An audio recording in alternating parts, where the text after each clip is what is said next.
নমস্কাৰ, মই তপন মহন্ত উন্নতি ভিডিঅ'লৈ আপোনালোকক স্বাগতম জনাইছো। আজি মই আপোনালোকক এখন গাড়ী দেখাম 2023ৰ লাষ্টৰ গাড়ী আৰু সবতকে ভাল খবৰ কি ফাৰ্ষ্ট অনাৰ গাড়ী আৰু গাড়ীখন আছে আপোনাৰ 18-16 বহুত ডিমান্ডেবল গাড়ী মাৰ্কেটত পাবলৈ টান। আমাৰ হাতত এখনেই আছে। এবাৰ ইপিনৰ পৰা এবাৰ দেখাই দিয়ক।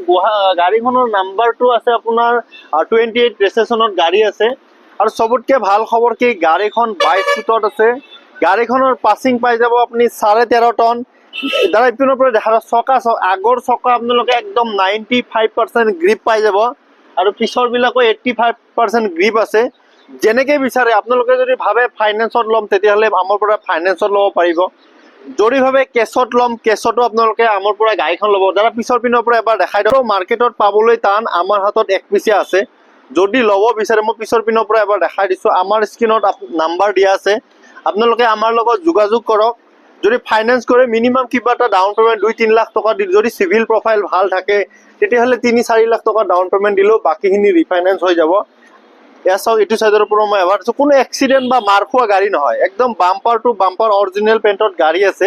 মই টায়াৰৰ কণ্ডিশ্যনবিলাকো দেখাই দিছোঁ। চাওক 95-80% টায়াৰত আপোনালোকে গ্ৰিপ পায়ে যাব আৰু কেবিন এনেকুৱা নহয় যে কেবিন মাৰ খোৱা কিবা খোৱা তেনেকুৱা নহয়, একদম জেনুইন গাড়ী হয়। ইঞ্জিন একদম চিল পাই যাব আপোনালোকে নিজে ফিজিকেলি আহক, আহি আমাৰ লগত কথা পাতক, তেতিয়া আমি আৰু কিবা এটা আপোনালোকক চাই দিম। আমি গাড়ীখনৰ প্ৰাইচ ৰাখিছোঁ আপোনাৰ 18,70,000 টকা। যদি আপোনালোকে আমাৰ লগত বহে তেতিয়াহ'লে আমি কিবা এটা আৰু আপোনালোকক নেগচিয়েবল কৰাই দিম।